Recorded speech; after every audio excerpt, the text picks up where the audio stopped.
प्रेम से बोलिए सदगुरु साहिब जी की जय हो। सतनाम साहिब। हे साहिब, आपका अनंत अनंत शुक्रिया, अनंत अनंत आभार। साहिब जी आपकी सर्वदा ही जय जयकार। आदरणीय सर्व संतों की जय हो। उपस्थित आदर के योग्य सभी जीवात्माओं को मेरा नमन। सतनाम साहिब। आप सब में बैठे परमपिता परमात्मा को शत शत नमन। श्री कृष्ण जी की श्री गीता भी यही कहती है, वेद शास्त्रों से आपको समझाती है।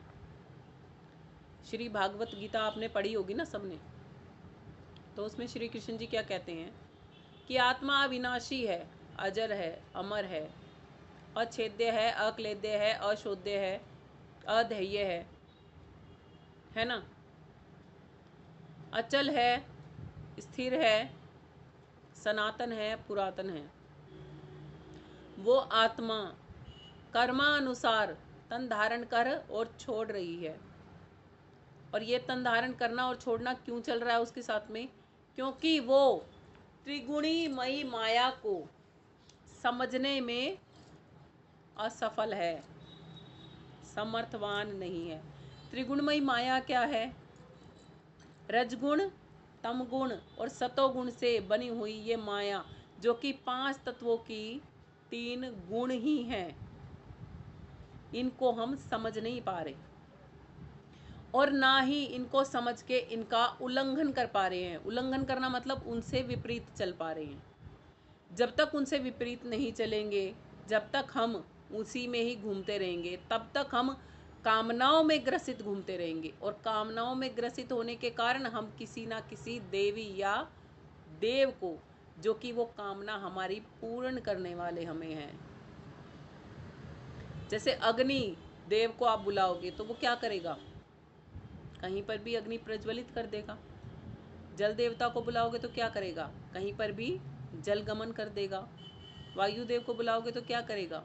कहीं पर भी आंधी तूफान उठा देगा, है ना। ये जब हम ऐसे करते हैं, हम कामनाएं करते हैं, तो कोई ना कोई देवी या देव की करते हैं। उनको हम परमात्मा तुल्य मानते हैं। हमें भी पता है वो परमात्मा नहीं है, फिर भी हम क्या कहते हैं? विष्णु भगवान, राम भगवान, सीता भगवान, सबके आगे क्या लगाते हैं? गणेश जी भगवान, हनुमान जी भगवान।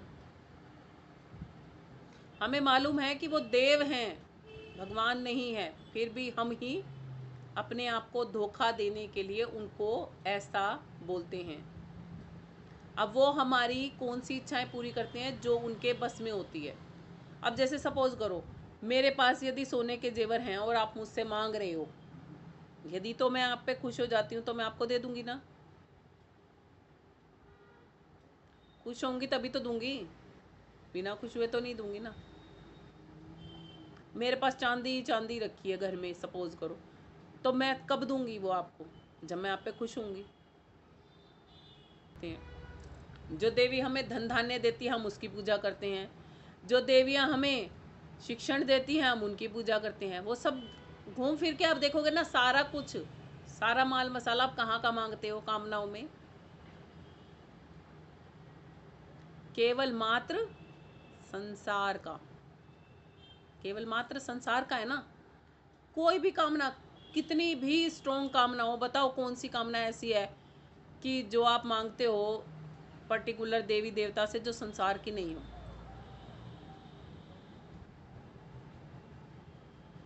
है कोई कामना ऐसी?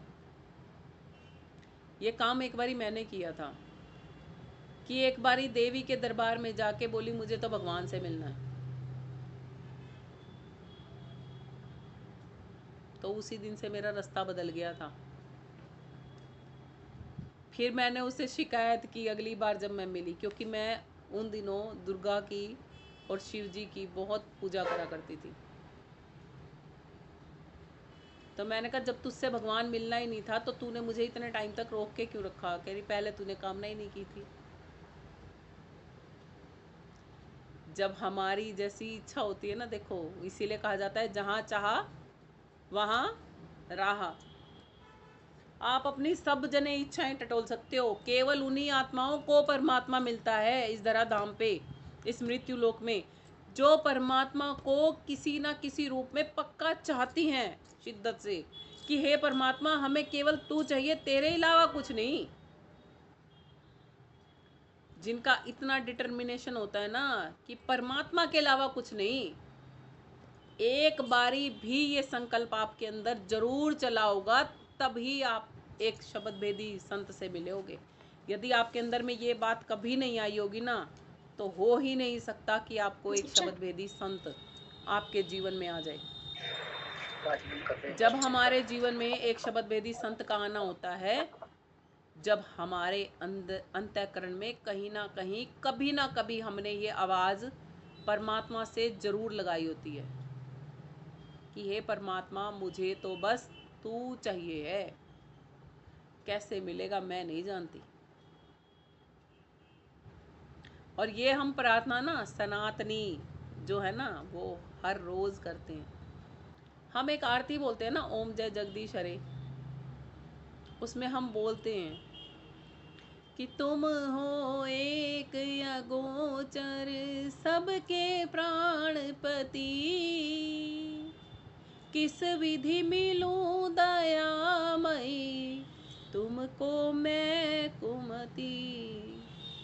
कि हे मेरे प्राणों के परमेश्वर, हे मेरे ईश्वर, तुम एक हो, अगोचर हो। मैं विधि, मैं तरीका नहीं जानता आपसे मिलने का। मैं कुबुद्धि हो चुका हूँ, मेरी बुद्धि का हरण हो चुका है। मुझे वो विधि, वो नुक्ता बता दो जिससे कि मैं आपसे मिल सकूं। क्या नहीं करते हम हर रोज प्रार्थना? और हर घर में ये प्रार्थना जरूर होती मिलेगी आपको। होती है ना, लगभग हर मंदिर में होती है ये प्रार्थना, और हर घर में लगभग हिंदू धर्म के तो हर घर में होती मिलेगी। ऐसे ही आप बाइबल उठाओगे, कुरान शरीफ उठाओगे या गुरु ग्रंथ साहिब उठाओगे ना, उसमें भी कहीं ना कोई दोहा, कोई ना कोई पंक्ति ऐसी जरूर मिलेगी जिसमें हम परमात्मा को बोलते हैं ये बात कि मैं कैसे मिलूं आपसे। बट हम उनको जानते ही नहीं। आज तक हम इतनी सारी आरतियां गाते रहते हैं, हमें आरतियों के भी कोई मतलब पूछ लेना कि क्या मतलब है, तो हमें वो भी पता नहीं होते। क्यों? क्योंकि हमारे पास किताबें तो हैं, हमने कितना ज्ञान अर्जित किया है, उन किताबों को पढ़ना तो हमें आता है, लेकिन क्या करना नहीं आता। हमें उन किताबों को समझना नहीं आता। वो जानकर हमारे जीवन में कोई नहीं है जो हमें उन किताबों को भी, उन ग्रंथों को, उन वेदों को, उन शास्त्रों को समझा दे जहां परमात्मा का भेद लिखा है। तो वो कहते हैं कि अगर गुरु नहीं बनाया तो क्या होगा? नरक की खान में जाना पड़ेगा।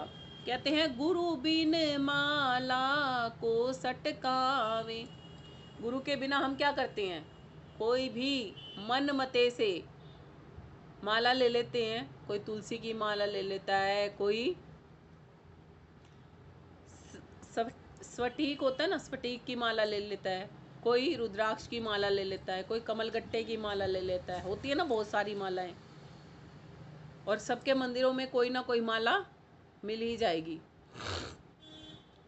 तो अब हम क्या करते हैं उस माला पे? उस माला को फेरते रहते हैं, फेरते रहते हैं, और कोई ना कोई मंत्र बोलते रहते हैं।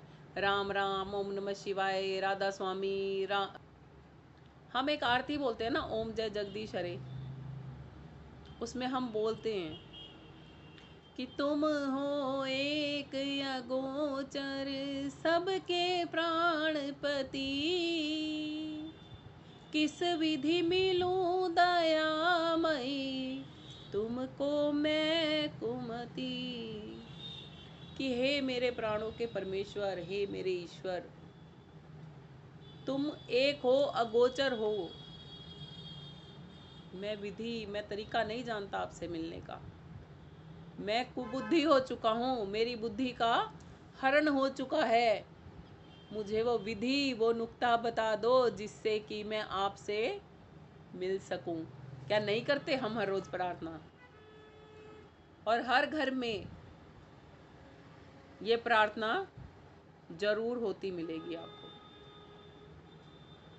होती है ना, लगभग हर मंदिर में होती है ये प्रार्थना, और हर घर में, लगभग हिंदू धर्म के तो हर घर में होती मिलेगी। ऐसे ही आप बाइबल उठाओगे, कुरान शरीफ उठाओगे या गुरु ग्रंथ साहिब उठाओगे ना, उसमें भी कहीं ना कहीं कोई ना कोई दोहा, कोई ना कोई पंक्ति ऐसी जरूर मिलेगी जिसमें हम परमात्मा को बोलते हैं ये बात कि मैं कैसे मिलूं आपसे। बट हम उनको जानते ही नहीं। आज तक हम इतनी सारी आरतियां गाते रहते हैं, हमें आरतियों के भी कोई मतलब पूछ लेना कि क्या मतलब है, तो हमें वो भी पता नहीं होते। क्यों? क्योंकि हमारे पास किताबें तो हैं, हमने कितना ज्ञान अर्जित किया है, उन किताबों को पढ़ना तो हमें आता है, लेकिन क्या करना नहीं आता। हमें उन किताबों को समझना नहीं आता। वो जानकर हमारे जीवन में कोई नहीं है जो हमें उन किताबों को भी, उन ग्रंथों को, उन वेदों को, उन शास्त्रों को समझा दे जहां परमात्मा का भेद लिखा है। तो वो कहते हैं कि अगर गुरु नहीं बनाया तो क्या होगा? नरक की खान में जाना पड़ेगा। कहते हैं गुरु बिन माला को सटकावे। गुरु के बिना हम क्या करते हैं? कोई भी मन मते से माला ले लेते हैं। कोई तुलसी की माला ले लेता है, कोई स्फटिक होता है ना, स्फटिक की माला ले लेता है, कोई रुद्राक्ष की माला ले लेता है, कोई कमलगट्टे की माला ले लेता है। होती है ना बहुत सारी मालाएं, और सबके मंदिरों में कोई ना कोई माला मिल ही जाएगी। तो अब हम क्या करते हैं उस माला पे? उस माला को फेरते रहते हैं, फेरते रहते हैं, और कोई ना कोई मंत्र बोलते रहते हैं। राम राम, ओम नमः शिवाय, वो भी हमारे को मतलब ठीक लगता है, वो हम बोलते रहते हैं, बोलते रहते हैं ना। और बहुत से तो क्या करते हैं, उस माला को भी पोटली में डाल के घूमते रहते हैं। अब मतलब पता नहीं है ना।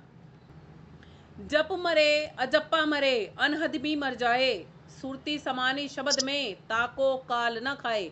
जप भी मर जाएगा, अजप्पा भी मर जाएगा। अजप्पा कैसे मर जाता है? अजप्पा आप अंदर अंदर में रटते रहोगे, रटते रहोगे, रटते रहोगे। वो मन के मते हैं, वो शरीर से मन तक की साधना है आपकी, वो भी परमात्मा तक नहीं लेके जाती आपको।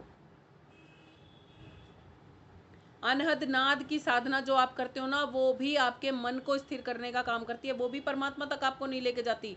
जैसे ही अनहद नाद बंद होती है ना, उतने ही वेग से मन संसार की तरफ चल पड़ता है। इसीलिए कहा है सूरत समानी शब्द में। आत्मा ने तो शब्द में समाना है, तब काल नहीं खा सकता। आत्मा को काल खाने का मतलब क्या है? तब कर्मों का प्रतिफल भोगने के लिए आत्मा को यहाँ रुकना नहीं पड़ेगा। जब सूरत और शब्द मिल जाएंगे तब आप कर्मों के बंधनों से आज़ाद होगे।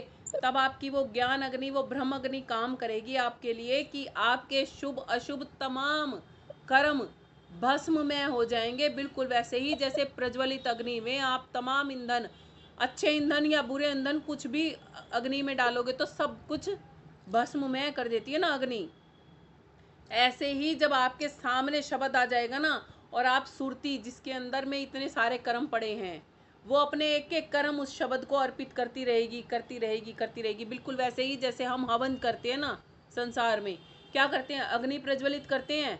सामग्री होती है, सामग्री मिक्स होती है ना, उसमें बहुत सारा कुछ मिला रखा होता है हमने, जो मिला रखे होते हैं उसमें गूगल मिला रखी होती है, घी मिला रखा होता है, चावल मिला रखे होते हैं, कई प्रकार की इकट्ठी करके सामग्री बनाते हैं ना हम। हवन सामग्री जो बनाते हैं उसको क्या करते हैं? सबको ले लेके, देखो सबको ले लेके हम ऐसे करते हैं, ऐसे हाथ में लेते हैं और क्या करते हैं?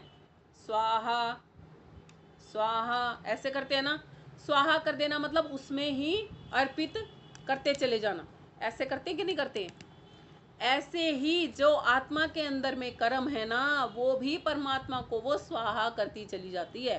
तब वो यहाँ से निर्लेप होती है कर्मों के बंधनों से, तब वो छूटती है, ऐसे ही नहीं छूट जाती। अजप्पा जाप भले ही अंदर में चल रहा है, अजप्पा जाप अंदर में चलने से कुछ नहीं होगा। साहिब ने क्यों कही है? जप मरे अजप्पा मरे, अनहदिमी मर जाए। ऐसी ही गति मति उन आत्माओं की भी है क्योंकि अधूरा ज्ञान खतराए जान। आगे समझ में? चलो अब आगे चलते हैं। तो वो कहते हैं कि जो ऐसे करते हैं ना कि बिना गुरु बनाए माला सटकाते हैं, जहां हम अपने टॉपिक पे वापस आते हैं, तो वो कहते हैं कि उनका मन, क्योंकि ये मन की प्रवृत्ति से कर रहे थे, वो बिना गुरु धारण किए, गुरु ने कहा ही नहीं फला माला घुमानी है और वो लग रहे हैं घुमाने। देखा देखी भक्ति का कभू न चढ़सी रंग, विपत्ति पड़े छाड़ सी जैसे कुचली भुजंग। जैसे सांप अपनी केचुली छोड़ देता है ना डर की वजह से, विपत्ति जब उसको लगती है तब। ऐसे ही देखा देखी जो लोग भक्ति करते हैं ना, वो क्या करते हैं, सपोज करो मैं किसी मंदिर में जा रही हूँ और वहाँ पे जाके मेरे को धन संपदा की अपार कृपा होने लग गई। अब मैंने अपनी पड़ोसन को कह दिया मैं तो वाला मंदिर में जाती हूँ और मेरे को तो है ना भाई इतना सब कुछ मिल गया, अब तू भी जाया कर। अब वो भी जाने लगी, उसके घर में जो था ना वो भी लूटना शुरू हो गया, तो वो उस मंदिर में जाएगी? अब क्यों नहीं जाएगी? करो इतना प्रण पक्का कि चाहे लुटता हो, अब तो मैंने उसी मंदिर में जाना है जिसमें जाना था, मगर नहीं जाएगी। क्यों? देखा देखी करी थी ना शुरू वो, कि पड़ोसन कर रही है। हम आज क्या करते हैं दुनिया में, कोई प्रदोष के व्रत रख रहा है, तूने रखे थे, मन ने रखे थे, हाँ हाँ रखने चाहिए, हाँ भाई चल मैं भी रखना शुरू कर देती हूँ। एकादशी के व्रत रखे थे ना, मैंने तो कदे नहीं रखे, क्यों होया करे रखने थे, मैं भी रख लेती हूँ। चौथ के व्रत रखे थे, मैं भी रख लेती हूँ। सोमवार के रखे थे, मैं भी रख लेती हूँ। गुरुवार के रखे थे, मैं भी रख लेती हूँ। वैभव लक्ष्मी के रखे थे, मैं भी रख लेती हूँ। हो जाते ना चालू। यूं नहीं पता तुम्हारे को नुकसान करेंगे फायदा करेंगे, पता तो कर लो, करने भी चाहिए कि नहीं। यूं ही बस ना, मेरी पड़ोसन ने करे थे, क्या होया पड़ोसन के, उसके तो पोता हो गया, मेरे तो डबल पोते चाहिए। तू भाई और काट 84 के चक्कर।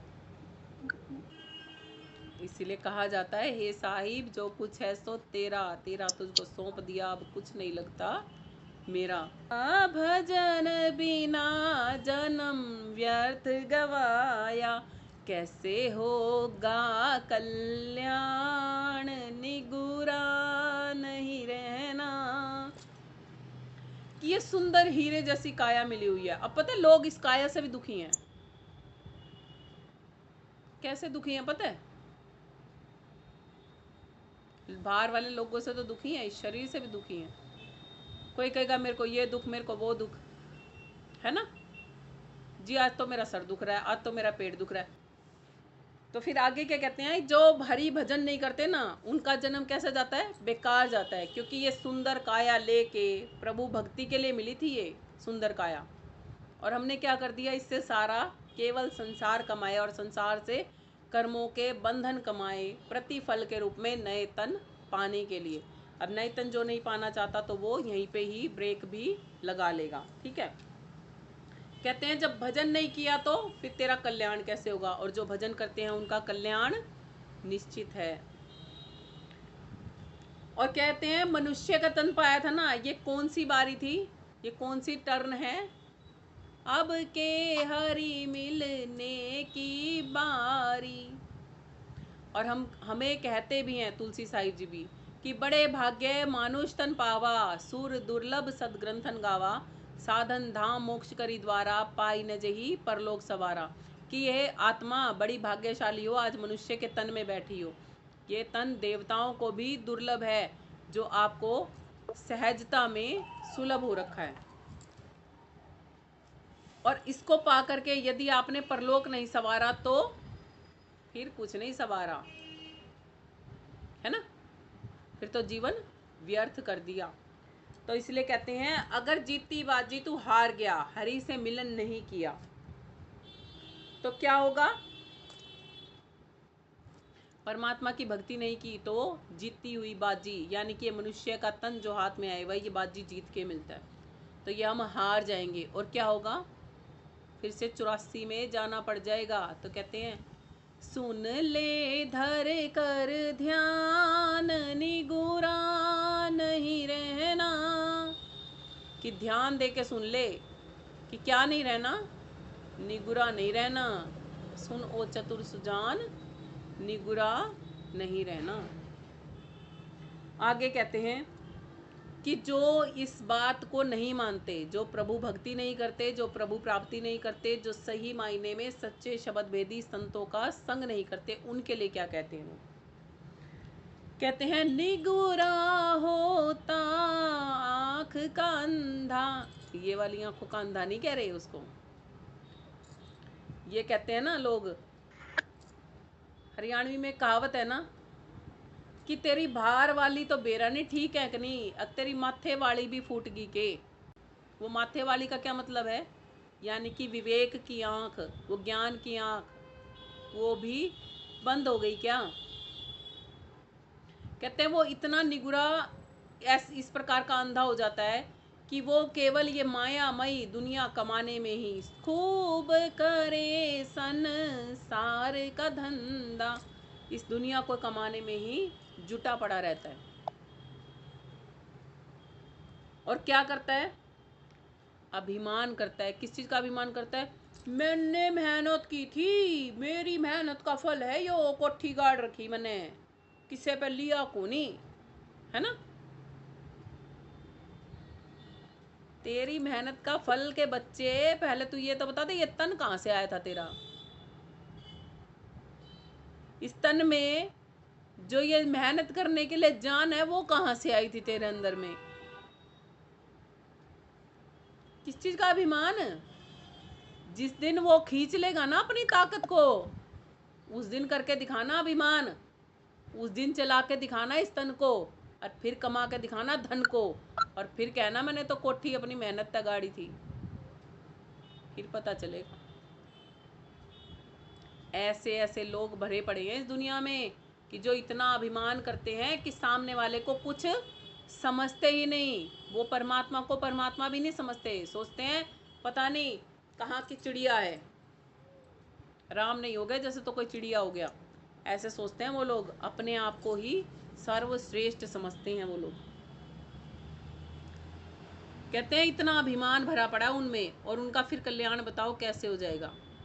अभिमानी का क्या होता है? अहम ही उसे मार देता है। जैसे रावण में भी क्या था? अहम ही तो था, अभिमान ही तो था जिसने उसे मार दिया था, है ना? आगे चलते हैं। आगे कहते हैं वो, गुरु बिन पढ़े भागवत गीता।